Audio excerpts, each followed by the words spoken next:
अब मैं अपने कार्यक्रम की शुरुआत करना चाहूंगी।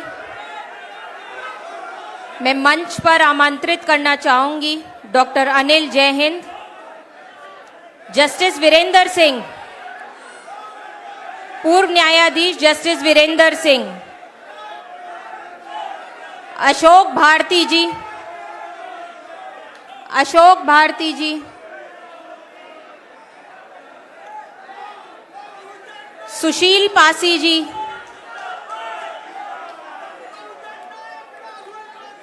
सुशील पासी जी, थोड़ी सी शांति प्लीज, आप लोग सुनिए। अशोक भारती जी, सुशील पासी जी, इसरार नियाजी नदीम जी, इसरार नियाजी साहब, प्रोफेसर रवि कांत जी, बैठ जाइए प्लीज, बैठ जाइए। ये कौन? सुशील पासी जी।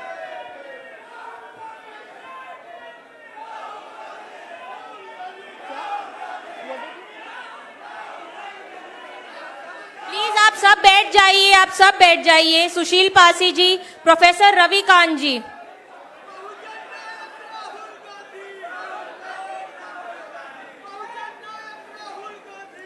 Vice chancellor R K Sahu जी,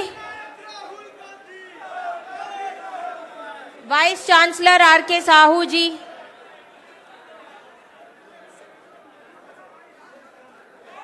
फ्रैंक हजूर साहब,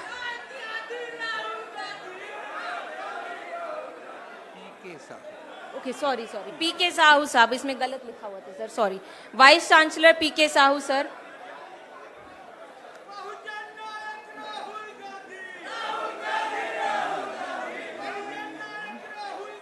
मीना कोटवाल जी, मीना कोटवाल जी,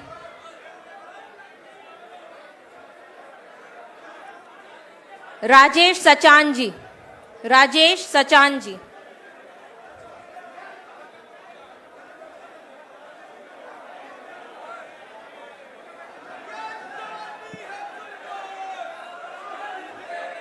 राजेश सचान जी। मैं मंच पर राजेश सचान जी,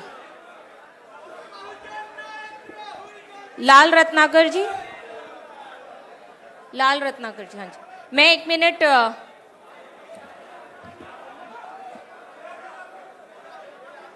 साथियों, हमारे बीच में प्रख्यात चित्रकार डॉक्टर लाल रत्नाकर, शांति बना के रखिए भाई, शांति प्लीज, शांति।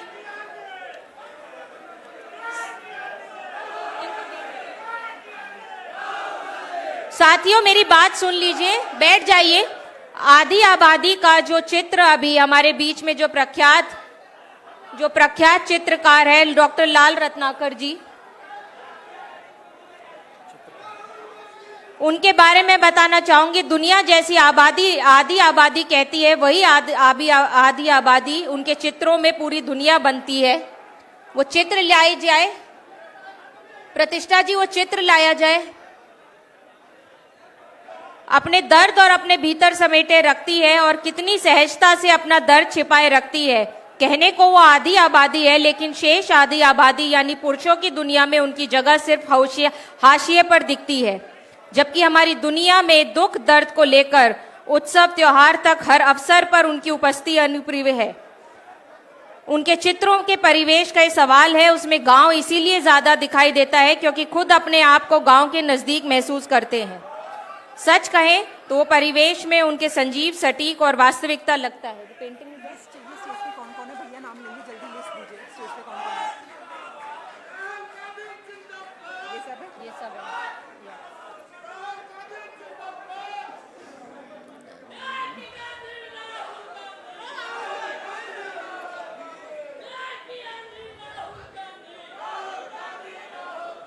बहुत बहुत धन्यवाद लाल रत्नाकर जी।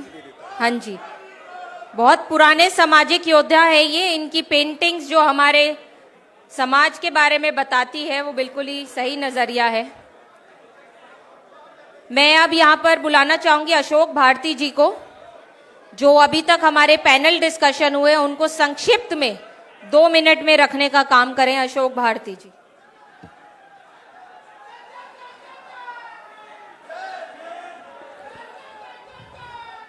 साथियों, माननीय जननायक न्याय योद्धा राहुल गांधी जी, मंच पर मौजूद श्री अनिल जैन जी, सुभाषिनी शरद यादव जी, जस्टिस यादव जी और तमाम साथियों, आज राहुल गांधी जी के आने से पहले यहाँ पर 4 पैनल में हम लोगों की चर्चा हुई।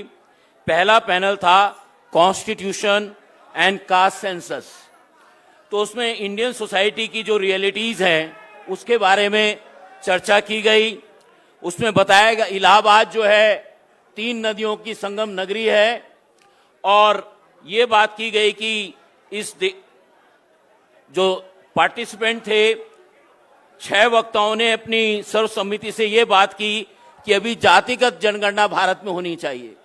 सितंबर में सरकार जो जनगणना करवाने वाली है 2011 में, जो 21 में होनी थी, सरकार की खबर आई है कि वो जनगणना सितंबर में करवाने वाली है। तो सारे पैनलिस्ट ने सर्वसम्मति से ये मांग की कि जब सरकार जातिगत जनगणना करवाए तो उसमें ओबीसी जातियों का भी कॉलम और उनकी जाति का कॉलम होना चाहिए। ये उसका जिस्ट था। दूसरा panel constitution right to work का था। उसमें तमाम पैनलिस्ट ने 7 पैनलिस्ट थे, उन्होंने भारत में अनएम्प्लॉयमेंट को लेकर जो संकट है, नौजवानों में, शिक्षित नौजवानों में जो खास तौर से बेरोजगारी है, उसको लेकर अपनी चिंता जाहिर की और कहा कि जब तक लोगों में शिक्षा और वैज्ञानिक चेतना को लेकर काम नहीं किया जाएगा, शिक्षा, स्वास्थ्य और आजीविका की बात को सुनिश्चित नहीं किया जाएगा, तब तक रोजगार की बात करना बेमानी रहेगा। साथ के साथ ये भी बात की गई कि जैसे मनरेगा का कानून बना है, ऐसे ही educated unemployed youth guarantee act बनाना चाहिए। शिक्षित बेरोजगार नौजवानों के लिए रोजगार की गारंटी का कानून बनाना चाहिए। तीसरा पैनल संविधान और सामाजिक आर्थिक अधिकार पर था। उसमें 7 पैनलिस्ट थे। इस पैनलिस्ट ने संविधान को सामाजिक, आर्थिक और समानता का एक दस्तावेज, भारत का दस्तावेज मानते हुए ये बात की कि इसको वर्बेटिम भारत के संविधान को लागू करने की जरूरत है। अगर ये लागू किया जाएगा तभी इस देश में सामाजिक, आर्थिक और राजनीतिक न्याय हो पाएगा। पैनल में सरकारी और निजी क्षेत्रों में जो ठेकेदारी पर काम होता है, तो ठेकेदारी उसमें भी जो है सप्लाई चेन में, ठेकेदारी में और तमाम आर्थिक कारोबार में जो है अनुसूचित जाति, जनजाति, पिछड़ी जातियों के हिस्सेदारी और उनके बिजनेस की सुनिश्चित करने की बात की गई। चौथा पैनल जो हुआ महिला सशक्तिकरण संविधान पर था।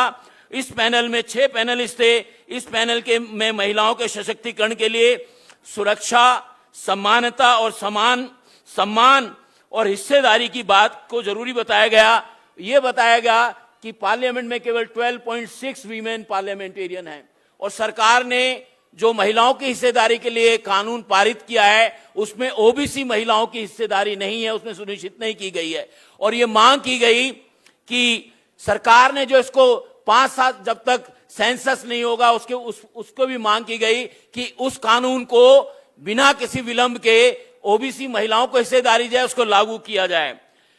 इसके बाद जो हमारा एक पैनल होना था, जिसके अब मुझे लगता है कि मोहब्बत की दुकान पर होने वाला था, अब मोहब्बत की दुकान के मालिक तो यहां बैठे हैं, हम उनको सुनना चाहेंगे। धन्यवाद। जय भीम, जय भारत। धन्यवाद अशोक भारती जी। मैं इनके बारे में बताना चाहूंगी। He is born and brought up in an extremely poor Dalit family. Ashok Bharti ji resigned from All India Engineering Services in 2007 to professionally organize Dalits and Adivasis across the country. He is founder and chairman of Nagdor. And he also led the Bharat Bandh in 2018 and now, which was few days ago on 21st August. And he addressed many high-level events in UN and other several groups. And he has been fighting and part of social justice group and spreading the Samvidhan Samman Sammelan across the country. साथियों, राहुल जी, पहले तो आपके घर में स्वागत है। गरीबों के लिए वरदान, वंचितों का सम्मान और हर नागरिक का अभिमान हमारा संविधान। संविधान सम्मान सम्मेलन में पधारे तमाम संविधान सिपाहियों को जय भीम, जय संविधान, जय भारत। इलाहाबाद वीरों की भूमि है। यह शहर आज़ादी के युद्ध का केंद्र था और बाद में अंग्रेजों के खिलाफ भारतीय स्वतंत्रता संग्राम का केंद्र था। यहाँ बड़े बड़े आंदोलन छेड़े गए। श्री राहुल गांधी जी का आज हम इस धरती पर स्वागत करते हैं, जिनका इलाहाबाद से बहुत पुराना रिश्ता है, क्योंकि ये उनके परिवार और उनकी पैतृक भूमि है। सबसे पहले हमारे बीच में उपस्थित हमारे जननायक राहुल गांधी जी को सलाम करती हूँ, जिनके अथक प्रयासों से आज भारत वासियों को विश्वास और न्याय मिलने जा रहा है। ये कहते हुए मुझे गर्व की अनुभूति होती है कि न्याय योद्धा श्री राहुल गांधी जी ने जब जब सरकार की गलत नीतियों का विरोध किया, हर बार संविधान विरोधी, जन विरोधी सरकारों का मुंह को खानी पड़ी है। चाहे वो 2024 का आम चुनाव रहा हो या जिस तरह से जो अभी सत्र गया उसके अंदर प्रधानमंत्री की अनुपस्थिति रही हो, हर बार संविधान विरोधी, जन विरोधी सरकार को मुंह की खानी पड़ी है। लेकिन फिर भी चाहे वो काले कानून हो कृषि के, वो वापस लिए गए। केंद्र सरकार ने विभिन्न मंत्रालयों में महत्वपूर्ण पदों पर लेटरल एंट्री भर्ती के जरिए खुलेआम SC, ST, OBC वर्ग में आरक्षण छीनने की साजिश रची। उसकी आवाज श्री राहुल गांधी जी ने उठाने का काम किया। राहुल गांधी जी के नेतृत्व में संपूर्ण विपक्ष ने मजबूती से षड्यंत्रकारी सरकार को पटकनी देने का काम किया है। साथियों, ये जनता की सरकार बनी है। आपने चुनकर भेजा था राहुल गांधी जी को अपने नेता के रूप में। आज हमारे देश में टॉप ब्यूरोक्रेसी समेत देश के सभी शीर्ष पदों पर वंचितों और शोषितों का प्रतिनिधित्व नहीं है। हमें ये लड़ाई और मजबूती से लड़ने की जरूरत है। इस सम्मेलन में हम ये संकल्प ले कि संविधान और आरक्षण व्यवस्था की हर कीमत पर रक्षा करेंगे। मेरे पिताजी श्रद्धेय श्री शरद यादव जी हमेशा एक बात कहते थे कि जो ये संविधान है, ये जिंदा कौमों की इबादत की किताब है। जो जिंदा कौमें हैं उसका एक जीता जागता सबूत है, वो हमारा संविधान है। ये किसी धर्म ग्रंथ से कम नहीं है। संविधान से ही देश चलना चाहिए। यही एकमात्र ऐसी जिंदा किताब है जिसमें भारतवर्ष के प्रत्येक नागरिकों को और अधिकार मिलता है और उनका अधिकार सुरक्षित रखा जाता है। हमने सदियों से ये आज़ादी की नेमत पाई है। सैकड़ों कुर्बानियां देकर हमने ये दौलत पाई है। हमें ये बात भूलनी नहीं चाहिए। जैसे कि आप देख रहे हैं, जननायक राहुल गांधी जी कहते हैं कि 50% आरक्षण की सीमा को तोड़े बिना, जातिगत जनगणना के किए बिना सामाजिक न्याय सुनिश्चित करना संभव नहीं है। ऐसे में गांव-गांव, गली-गली जाकर हमें जात को जमात बनाने का प्रयास करना पड़ेगा। देश की बहुसंख्यक आबादी जब मात्र एक छत के नीचे एक संगठित होगी, तभी ये लड़ाई जीती जा सकती है। साथियों, राज सच्ची बोली से चलता है, गोली से नहीं चलता है। संविधान को बचाने के लिए ये लड़ाई हमारे जननायक न्याय योद्धा श्री राहुल गांधी जी के नेतृत्व में हम लोग लड़ेंगे और जीतेंगे भी। दुनिया की कोई ऐसी ताकत नहीं है जो भारत में उसका संविधान छीनने का काम कर सकती है। आप लोग यहाँ आए हैं इस सम्मेलन में। अपनी बात का मैं अंत करना चाहूंगी कि बाबा साहब ने जो दिया हमको मिलकर ये अधिकार है संविधान बचाने का, उसकी परवाह हमें नहीं है कि उसमें हमारे प्राण भी न्यौछावर हो जाए। ये विरासत में हमें बलिदान अपनाना ही पड़ेगा। इस सम्मेलन में उपस्थित तमाम संविधान प्रेमियों को मैं तहे दिल से शुक्रिया करती हूँ। जय हिंद, जय संविधान। और मैं मंच पर जिनको आप लोग सुनने आए हैं, राहुल गांधी जी को आमंत्रित करती हूँ। नेता प्रतिपक्ष राहुल गांधी जी।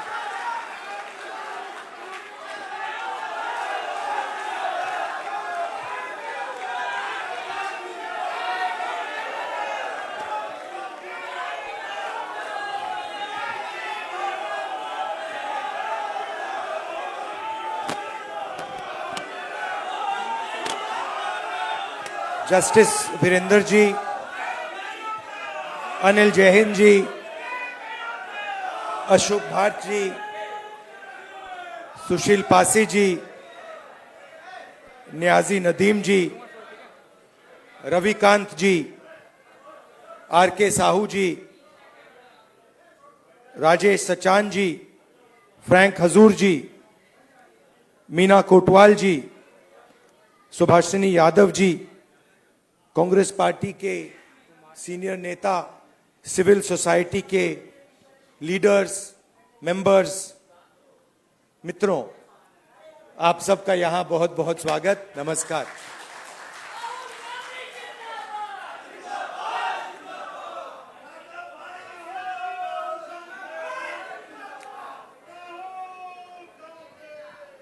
कुछ दिन पहले, सबसे पहले आपका बहुत बहुत धन्यवाद कि आप सब यहां डिस्कशन के लिए आए, मेरी बात सुनने आए। इसके लिए आपको पहले ही मैं धन्यवाद करना चाहता हूं।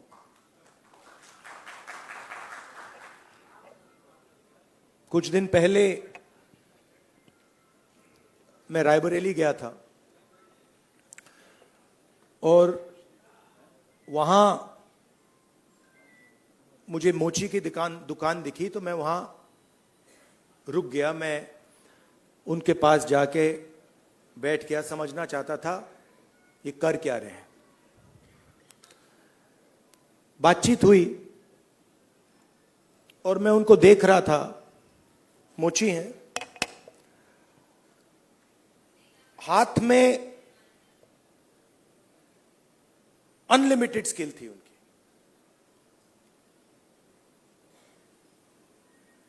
मतलब 30-40 साल का एक्सपीरियंस था। मैंने वो जूता लिया, मैंने बनाने की कोशिश की, वो मतलब सवाल ही नहीं उठता। मतलब मुझे 1-2 साल लग जाएंगे मतलब शुरू करने में। बातचीत हुई, मैंने पूछा क्या हो रहा है, कैसे चल रहा है। उन्होंने कहा ये जो मेरा बेटा है ये पहले मेरे साथ काम करता था, अब नहीं करता है, ये भाग गया, चला गया। तो मैंने कहा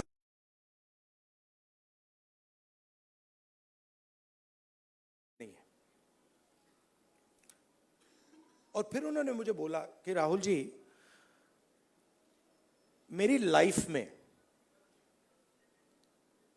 सिर्फ एक व्यक्ति ने, मेरे पिता ने मेरी रिस्पेक्ट की है और किसी ने मेरी रिस्पेक्ट नहीं की। और ये सब लोग मेरा मजाक उड़ाते हैं। तो मैंने कहा, उनसे कहा कि तुम्हें मालूम कैसे कि मजाक उड़ाते हैं? नहीं, कभी कभी तो मुझे सीधा बोल देते और कभी कभी दूसरे लोग मुझे आके कहते हैं। मैं जब जा रहा था, मैं सोच रहा था इतना हुनर है, इतनी स्किल है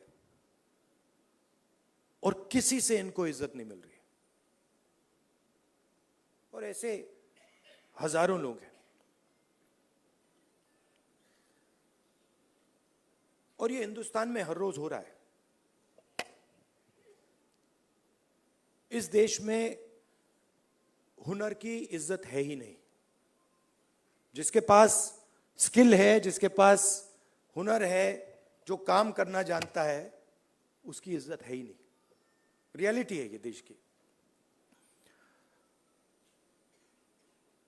और ये सारे के सारे जो नेटवर्क्स हैं, 21वीं सदी में हम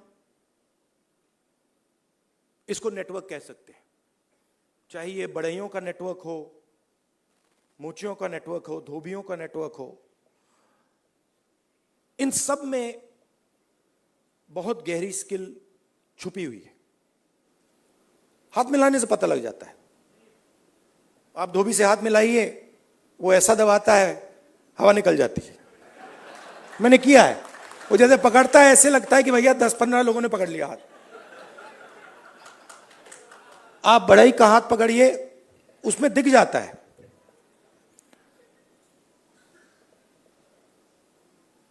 और फिर मैंने मोची भाई से बात की और मैं जो सिस्टम में काम करते हैं उनसे भी बात करता हूं।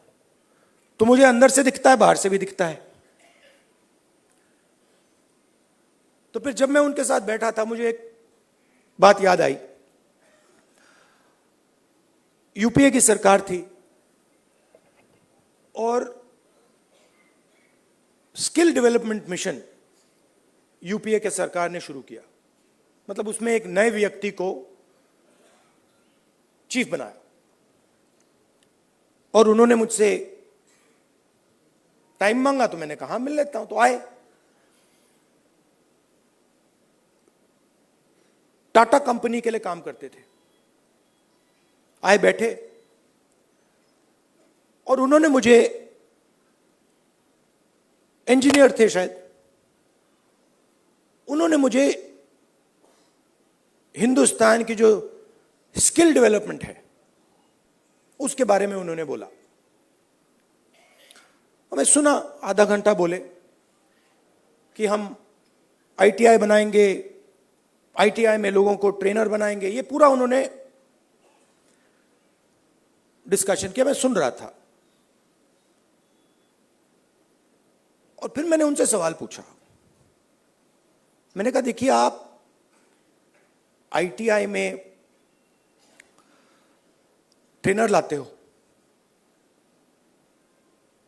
वो बढ़ई को कारपेंटरी सिखाता है, प्लम्बर बनाता है, मगर आपने एक बात कभी सोची? कहते हैं क्या? कि आप कह रहे हो स्किल डेवलपमेंट, मगर हिंदुस्तान में स्किल की तो कोई कमी नहीं है। मतलब आप आईटीआई में बढ़ई तैयार कर रहे हो, मगर हिंदुस्तान में लाखों पर बढ़ई हैं, उनसे आप क्यों नहीं ट्रेनिंग कराते?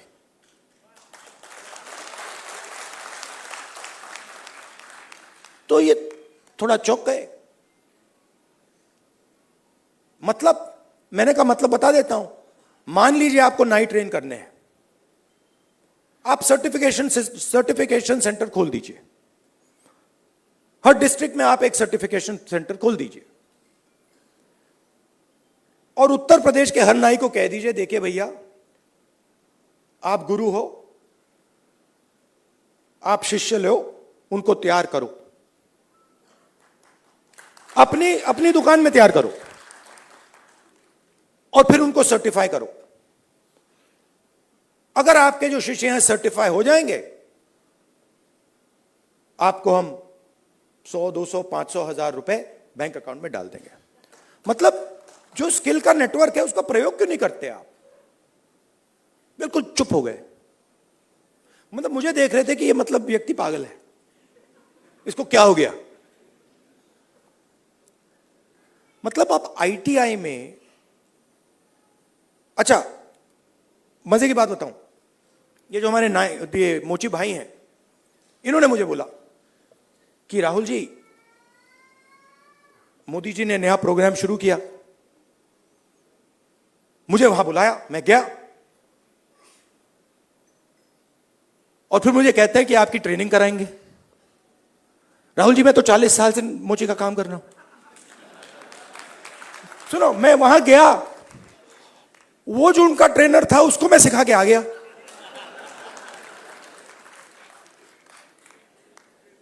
तो बात क्या है, चाहे नाई हो, बढ़ई हो, प्लम्बर हो, धोबी हो, मोची हो, किसान हो, नॉलेज इनके हाथ में है, मगर सिस्टम इनसे कोई बात ही नहीं करता। सिस्टम दूसरे डायरेक्शन पे चल रहा है। आपने आईटीआई बना दी, हमारी सरकार ने बनाई, मगर उसका जो नॉलेज सिस्टम है उसका तो कोई कनेक्शन ही नहीं है। तो मैंने उनसे कहा, देखो मैं आपको बताता हूं, अगर आपने नाई ट्रेन करने हैं, मान लो आपने हिंदुस्तान में 10 लाख नाई ट्रेन करने हैं,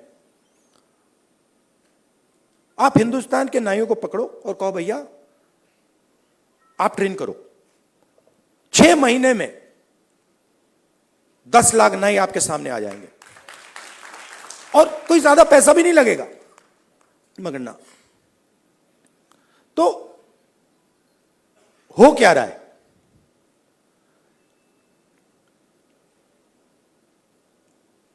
गाड़ी का इंजन होता है ना, उसमें सिलेंडर होते हैं। मोटरसाइकिल में कभी 1 सिलेंडर होता है, 2 सिलेंडर की होती है, ट्रक 8 सिलेंडर की, 10 सिलेंडर की होती है।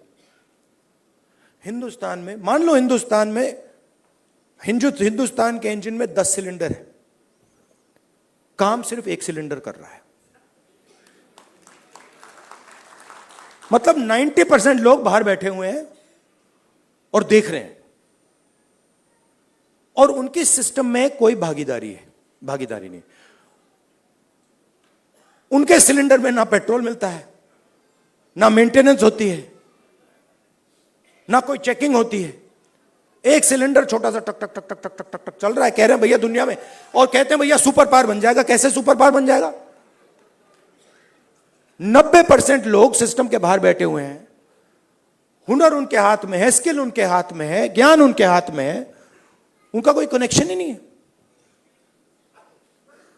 तो इसीलिए हमने जाति जनगणना की बात उठाई है। और थोड़ा कंफ्यूजन है, देखिए बीजेपी के लोग कह रहे हैं कि भैया देखो हम जाति जनगणना करेंगे, उसमें ओबीसी का सेक्शन दे देंगे। जाति जनगणना सबसे पहले सिर्फ वहां ओबीसी लिखना का कोई मतलब नहीं है। अलग अलग कम्युनिटीज हैं, हम हर कम्युनिटी की लिस्ट चाहते हैं, पहली बात। दूसरी बात, हमारे लिए यह सिर्फ सेंसस नहीं है, हमारे लिए यह पॉलिसी मेकिंग का फाउंडेशन है, मतलब नींव है। और हम सिर्फ जाति जनगणना की बात नहीं कर रहे हैं, मैं यहां क्लियरली कहना चाहता हूं, जाति जनगणना से सिर्फ आबादी पता लगेगी, वो बहुत जरूरी कदम है, क्योंकि भागीदारी से पहले आबादी के बारे में पता होना पड़ेगा, क्योंकि भागीदारी तक हम बिना आबादी के तो पहुंच ही नहीं सकते। मगर आबादी लास्ट कदम नहीं है। आप यह मत सोचिए कि आइडिया यह है कि भैया जाति जनगणना हो गई, उसमें सबकी गिनती हो गई और बात वहां खत्म हो जाएगी। नहीं, यह मेरा विजन नहीं है, यह पहला कदम है। मेरा विजन है कि हिंदुस्तान में धन किस प्रकार से बांटा जा रहा है।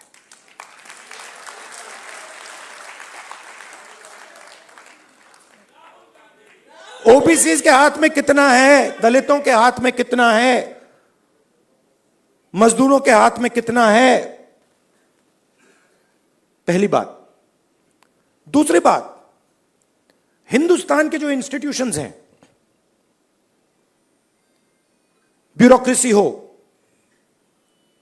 जुडिशरी हो, मीडिया हो, इसमें इन लोगों की कितनी भागीदारी है। मतलब हम यह समझना चाहते हैं कि कॉन्स्टिट्यूशन ने कहा था कि एक व्यक्ति को एक वोट मिलेगा, मतलब सारे के सारे हिंदुस्तान के जो सिटीजन्स हैं वो समान है, एक समान है, एक जैसे हैं। तो हम ये पूछ रहे हैं कि अब 70 साल हो गए, कॉन्स्टिट्यूशन हमारे सामने है, इसका समाज पर इफेक्ट पड़ा है, हां या ना, और कितना पड़ा है?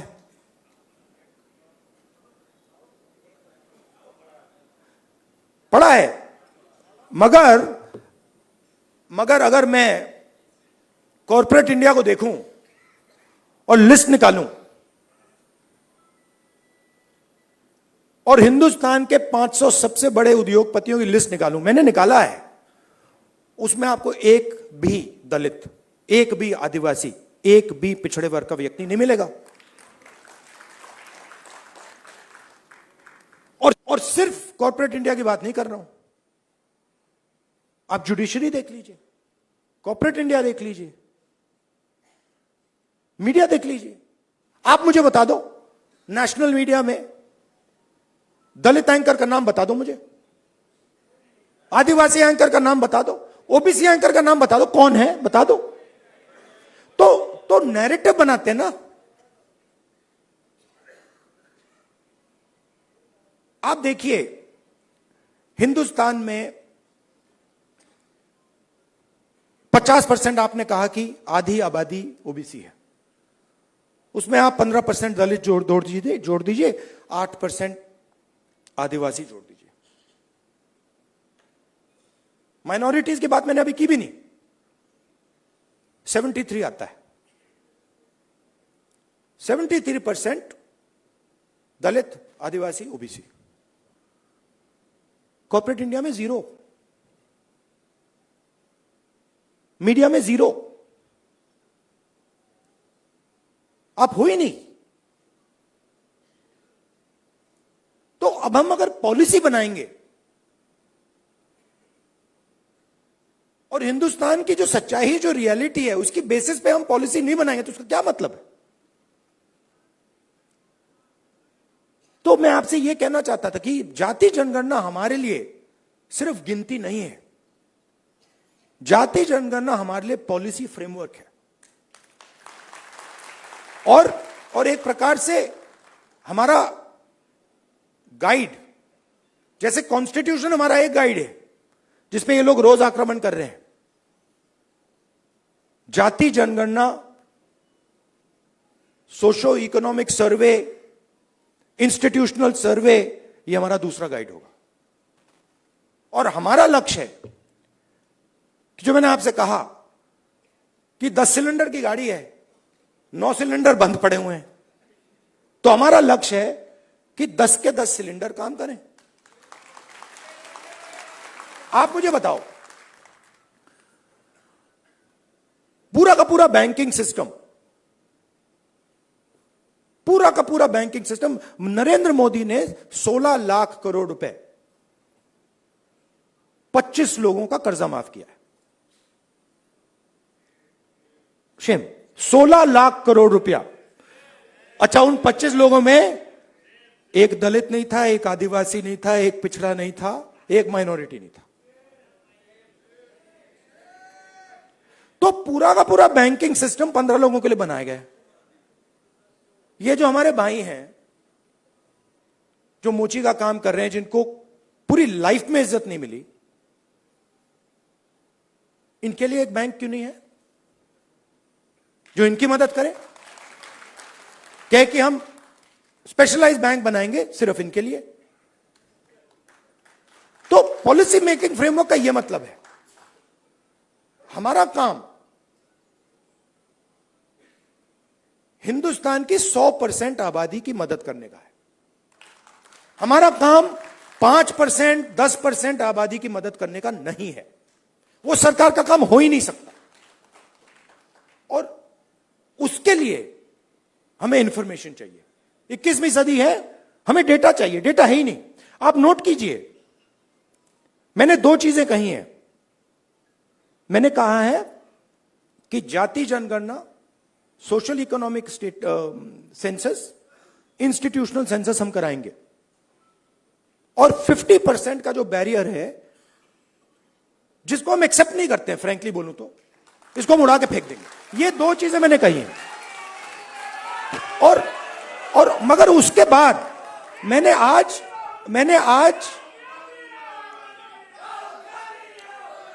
तक, सुनिए, आज तक उसके बाद हम क्या करेंगे मैंने नहीं बोला है, क्योंकि पहले मैं चाहता हूं कि हमारे सामने डेटा हो कि भैया इतने दलित हैं, हिंदुस्तान के इंस्टीट्यूशन में उनकी इतनी भागीदारी है। रिजर्वेशन की बात होती है मगर चांस नहीं मिलता। सच्चाई है, सब जानते हैं। उल्टा हो जाता है, लैटरल एंट्री हो जाती है। लैटरल एंट्री हो जाती है। मैं आपको गारंटी देता हूं, लैटरल एंट्री में आपको 90% का कोई नहीं मिलने वाला। एक साइड आपको लैटरल एंट्री से मारते हैं, दूसरे साइड कॉन्ट्रैक्टर। तो मतलब नीचे देखो वहां पिटाई हो रही है, ऊपर देखो वहां पिटाई हो रही है, साइड देखो वहां पिटाई हो रही है, मतलब जहां भी देखो। और 90% आपकी आबादी है। अब अगर आपकी 10% होती तो कोई कह सकता हाँ भैया 10% आबादी है, ठीक है, बट 90% आबादी, आपके बिना देश ही नहीं चल सकता। और फिर मीडिया में आपको दिखेगा भैया, एक पहले क्या होगा, वो बॉलीवुड की बात करेंगे, वहां पे डांस गाना दिखेगा, उसमें भी आपको कोई 90% का नहीं मिलने वाला। कोई नहीं मिलेगा। मैंने चेक किया भाई, मैंने लिस्ट निकाली है। मैंने कहा भैया मिस इंडिया की लिस्ट निकाली मैंने कहा देखता हूं। मैं कहता हूं देखो यार, अच्छा अब कहते हैं मिस इंडिया की लिस्ट निकाली मैंने। सुनो सुनो, मैंने मिस इंडिया की लिस्ट निकाली। कहा ठीक है देखते हैं। मतलब माइनॉरिटी भी 90% में आती है मैडम, आप भी शामिल हैं। और आपको और शायद जो आपके साथ हो रहा है वो सबसे ज्यादा खराब है। मतलब आप पर तो डायरेक्ट आक्रमण हो रहा है, राइट? मगर आप भी 90% में हैं। तो मैंने लिस्ट निकाली मिस इंडिया की। मैंने कहा भैया इसमें तो होगा, मतलब एक दलित महिला तो होगी, एक आदिवासी महिला तो होगी ना दलित है, ना आदिवासी, ना ओबीसी, कोई नहीं। तो डांस गाना चलेगा वहां पे, कोई क्रिकेट की बात करेगा, कोई बॉलीवुड की बात होगी, किसानों की बात नहीं होगी, मजदूरों की बात नहीं होगी। आपने कभी मीडिया में मोची का इंटरव्यू देखा है? बस मेरे चैनल पे आ रहा है और किसी चैनल पे नहीं आ रहा। आप चाहे मोची हो, बढ़ई हो, प्लम्बर हो, धोबी हो, कभी नहीं दिखेंगे। और ये देश को चलाते हैं लोग। और फिर मीडिया में कहते हैं भैया मोदी जी गले लग गए, सुपर पावर बन गया। कभी वो यूक्रेन भागेंगे, कभी रूस भागेंगे, वो कभी गले लगेंगे और फिर भैया सुपर पावर बन गया, सुपर पावर बन गया। मतलब कैसे बन गया? 90% लोग मतलब शामिल ही नहीं है उसमें, बेरोजगार हैं, भूख लग रही है। तो पूरा का पूरा मतलब डिस्कशन वही 10-15 लोगों में होता है। वही एंकर हैं, वही एक्सपर्ट हैं, वो 5-6 लोग हैं, वही बात बोलते रहते हैं एक दूसरे से, और बाकी हिंदुस्तान देखता रहता है। इसलिए ऐसे डिस्कशन बहुत जरूरी है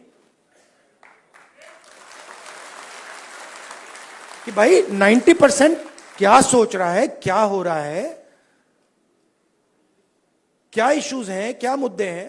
अच्छा, आप एक और बात नोट कीजिए, किसी की टांग टूटती है, वो कहता है भैया मैं अस्पताल में जाके एक्सरे करना चाहता हूं।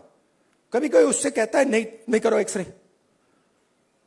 कभी नहीं, कोई नहीं कहेगा ना कि भैया एक्सरे मत करो। वो चिल्ला रहा है कि भैया मेरी टांग टूटी है, लोग कह रहे नहीं एक्सरे मत करो। नहीं, बट यहां ये हो रहा है, मैं कह रहा हूं जाति जनगणना करना है, एक्सरे करना है, सारी मीडिया वाले कह रहे हैं नहीं करना है। क्यों नहीं करना है?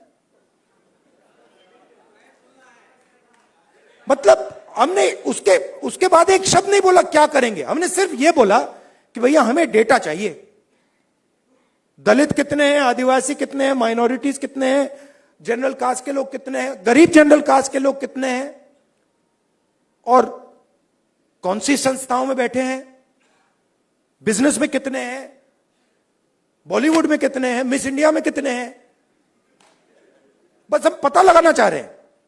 सारे के सारे मीडिया वाले, मोदी जी कहते हैं नहीं भैया पता नहीं लगाओ, देश को बांट रहे हो। भाई 90% की हम बात कर रहे हैं, आप कह रहे हो देश को बांट रहे हैं। कैसे देश को बांट रहे हैं? मतलब हम सिर्फ ये कह रहे हैं कि भैया 90% लोगों के पास भागीदारी है, हां या ना, चेक करो। कहते नहीं देश को बांट रहे हो। तो जो भी संस्थाएं हैं, इलेक्शन कमीशन हो, मीडिया हो, फ्री मीडिया हो, जुडिशरी हो, ये सारी की सारी संस्थाएं कहां से आई? ये इधर से आई। आप इसको मिटा दो तो हिंदुस्तान में एक संस्था नहीं बचेगी। कोई इलेक्शन कमीशन नहीं बचेगा, कोई रिजर्वेशन नहीं बचेगा। जो आपने कहा कि कॉन्स्टिट्यूशन से फायदा मिला, वो 5-10 साल में सब खत्म हो जाएगा। तो जाति जनगणना जो है वो इसको मजबूत करने का काम है। ये आप समझिए, कॉन्स्टिट्यूशन की रक्षा हम कर रहे हैं जाति जनगणना के थ्रू। क्यों?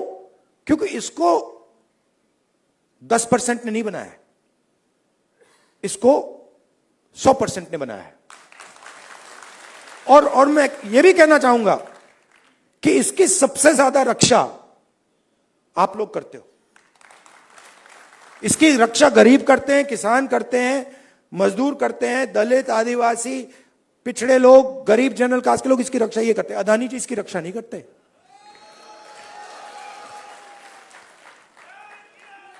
तो जाति जनगणना जो है, जिसको कास्ट सेंसस कहते हैं,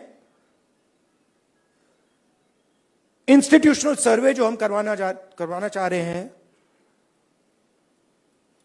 इकोनॉमिक सोशल सर्वे जो हम कराना चाह रहे हैं, वो सब इसकी रक्षा है।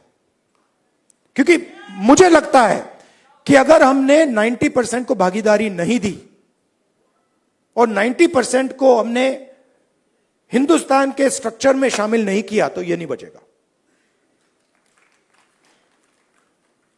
तो इसीलिए यह पैरेलल ट्रैक है। मुझसे किसी ने पूछा, आप संविधान की बात कर रहे हो और आप जाति जनगणना की बात कर रहे हो और आप रिजर्वेशन को 50% से बढ़ाने की बात कर रहे हो। मैंने कहा ये तीनों एक ही चीज है। ये दोनों जो चीजें हैं इसको बचाने की है। क्योंकि अगर हम देश में 90% लोगों को भागीदारी नहीं देंगे तो ये नहीं बचने वाला। और हमारा लक्ष्य इसको बचाने का है। ये हिंदुस्तान के गरीब लोगों का प्रोटेक्शन है, किसानों का, मजदूरों का ये प्रोटेक्शन है। इसके बिना जैसे पहले होता था, राजा महाराजा के टाइम में जो मूड में आता था कर देते थे। वो मोदी जी मॉडल चलाने की कोशिश कर रहे हैं, महाराजा वाला, वो शहंशाह वाला मॉडल। हमने मोदी जी को यह करवा दिया।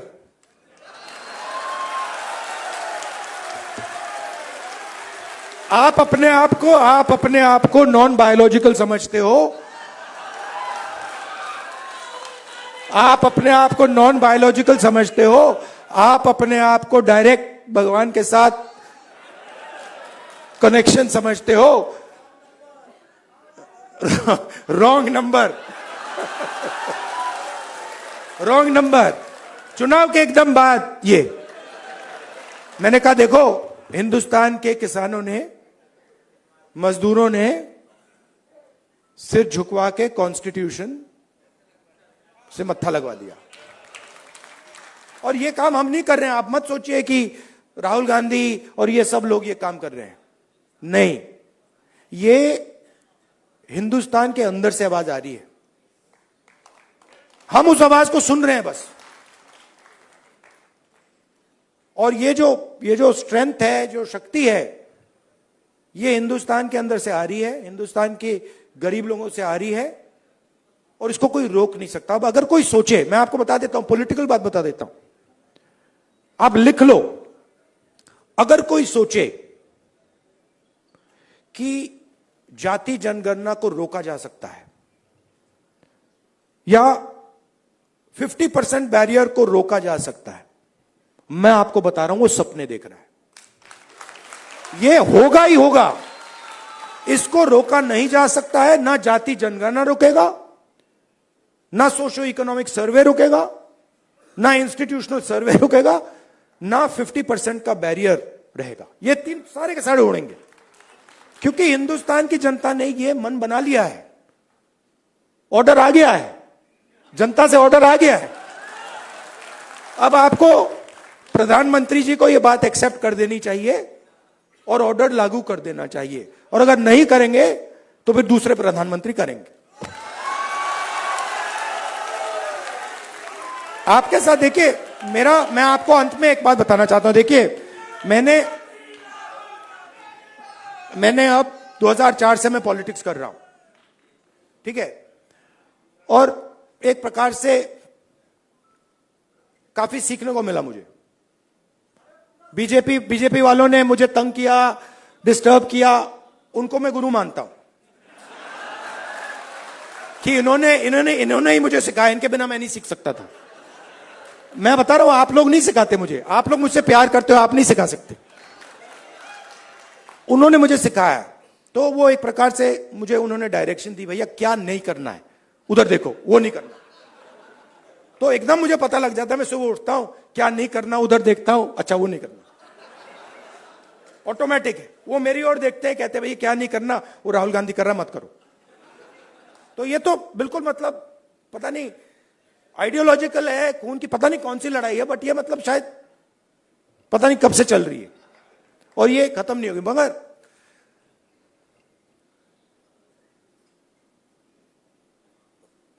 हर राजनेता के लाइफ में, हर में नहीं मगर जो सीरियस राजनेता होते हैं उनकी लाइफ में कभी कभी राजनीति से आगे चीज बढ़ जाती है। मैं जाति जनगणना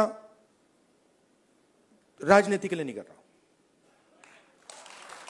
ये आप मत सोचिए, मुझे इसमें इंटरेस्ट नहीं है। मैं पता है क्यों कर रहा हूं, क्योंकि मुझे जब मैंने हजारों लोगों से बात की है, जब मैंने उस मोची भाई से बात की ना, और उसने मुझे बताया कि किसी ने मेरी इज्जत नहीं की लाइफ में, मैं इस बात को एक्सेप्ट नहीं कर सकता। मैं इस बात को एक्सेप्ट करने को तैयार नहीं हूं कि हिंदुस्तान में ऐसे लोग हैं जिनके पास हुनर है, एक्सपीरियंस है, समझ है, मगर रिस्पेक्ट नहीं। मैं इसको एक्सेप्ट नहीं कर सकता। बाकी लोग एक्सेप्ट कर ले, मुझे कोई फर्क नहीं पड़ता। तो मेरे लिए ये औजार है, जाति जनगणना हो, 50% रिजर्वेशन हो, मेरे लिए ये जो हिंदुस्तान के जो आत्मा है, 90% जिसको मैं कहता हूं, गरीब लोग हैं, किसान हैं, उनको इस देश में शामिल करने के औजार है।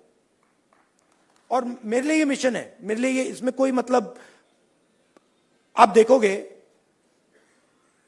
आने वाले समय में पॉलिटिकल नुकसान भी होगा तब भी करूंगा, आप देख लेना।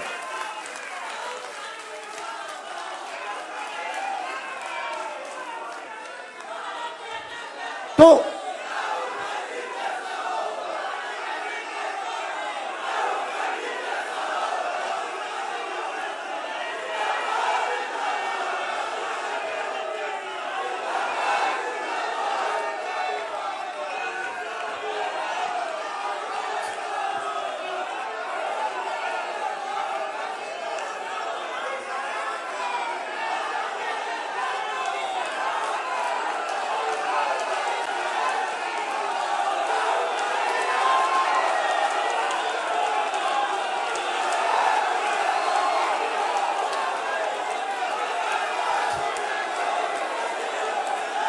अच्छा बोलने दो।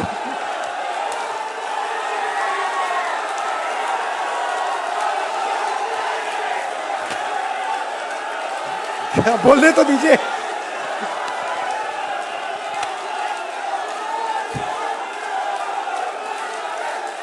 एक बार मैं छोटा था, अच्छा सुनिए दादी, एंड करता हूं मैं अपनी साइकोलॉजी, थोड़ी सी आपको साइकोलॉजी समझा देता हूं। मैं छोटा था,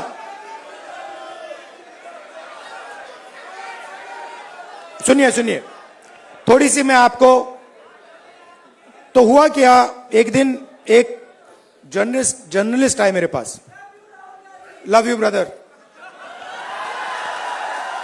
एक जर्नलिस्ट आए मेरे पास, सीनियर जर्नलिस्ट हैं, तो वो मेरे पास आए, जो मैंने आपको अभी बोला ना, नुकसान हो जाएगा तो भी करूंगा, तो उसको समझा रहा हूं। तो सीनियर जर्नलिस्ट आए, बैठे मेरे पास, उन्होंने कहा राहुल जी, एक सेकंड भाई, आए मेरे पास सीनियर जर्नलिस्ट, और उन्होंने मुझे कहा राहुल जी,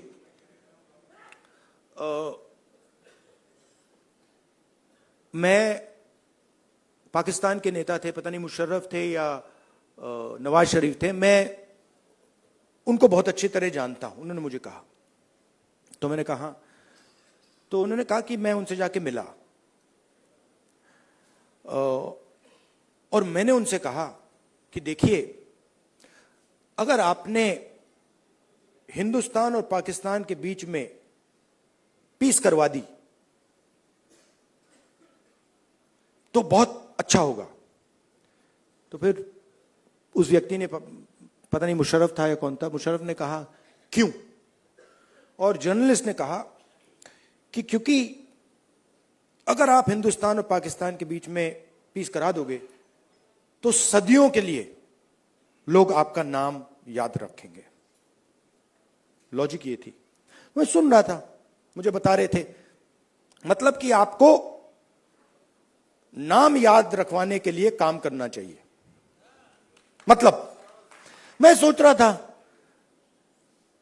और जैसे मैं सोच रहा था, सुन रहा था उनकी बात, मुझे एक बात और याद आई। यही सवाल मैंने दादी से पूछा था जब मैं छोटा था। मैं दादी के पास गया, मैंने कहा दादी,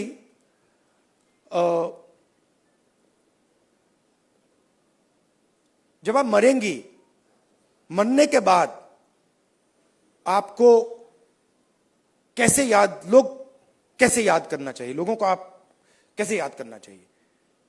दादी का जवाब पता है क्या था? मैंने कहा आप क्या चाहती हैं कि लोग आपको कैसे याद करें? हां? नहीं, उनका जवाब था मैं चाहती हूं कि याद ही ना करें। मतलब क्लैरिटी थी, मैं काम याद करवाने के लिए नहीं करता हूं,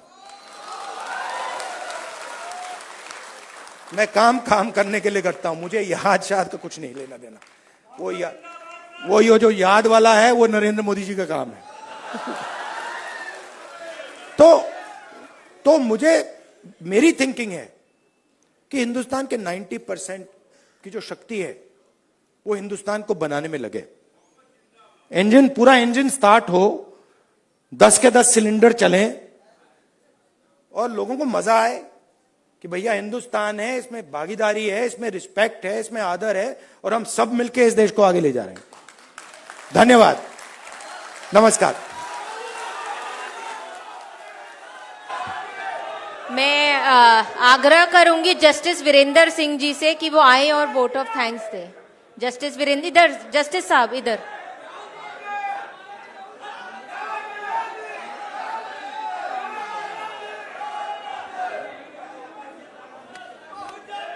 युवा जननायक हमारे बीच में। साथियों, 1 मिनट लीजिए। युवा जननायक और प्लीज प्लीज सभी लोग जरा बैठ जाएं। दो मिनट के लिए बैठ जाएं। राहुल जी बैठे। मैं सभी से अनुरोध करता हूं कि 2 मिनट के लिए बैठ जाएं। प्लीज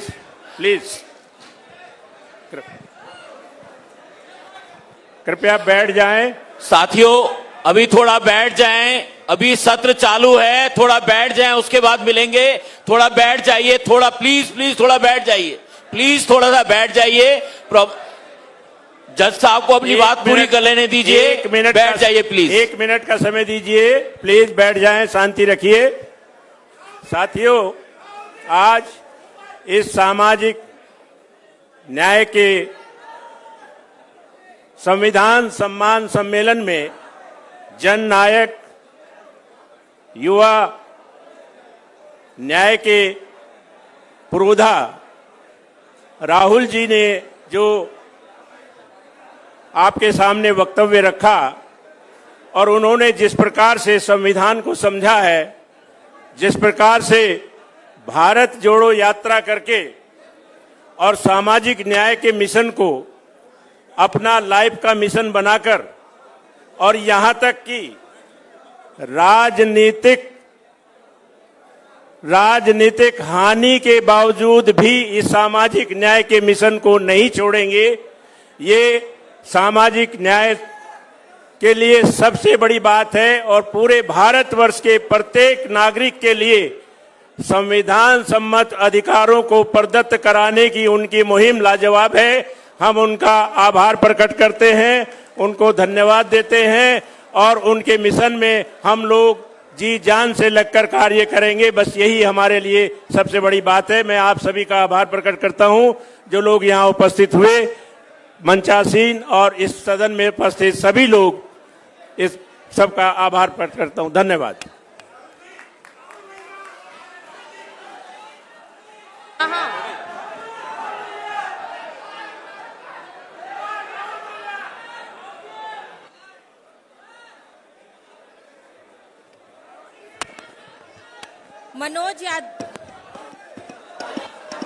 मनोज यादव जी, मनोज यादव जी, राजेश सचान जी, महेंद्र मंडल जी, सुनील सरदार जी, आराम से एक एक करके लाइन।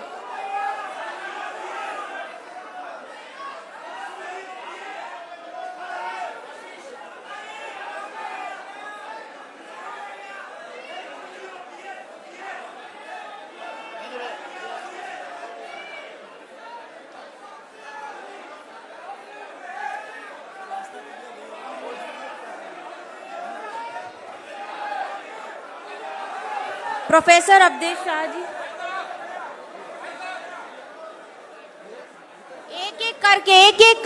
एक एक करके कृपया लाइन बना लीजिए, एक एक करके। प्रोफेसर अवधेश शाह जी, एक एक करके, एक एक करके, एक एक करके।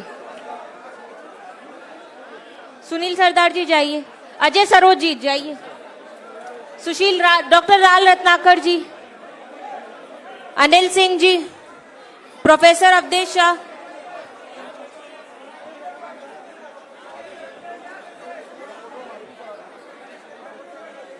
धर्मेंद्र यादव जी, चंदा यादव जी, सदफ जफर जी,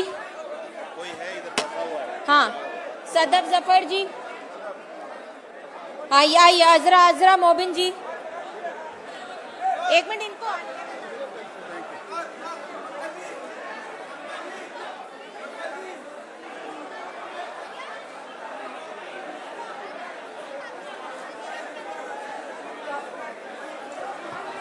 एक एक करके, एक एक, धर्मेंद्र कुशवाहा, सदफ जफर। ये बिल्कुल तरीका ठीक नहीं है, आप लोग हटते जाइए। आइए इनको आने दीजिए, अहमद जी को। आप लोग एक एक करके हटते जाइए। मैं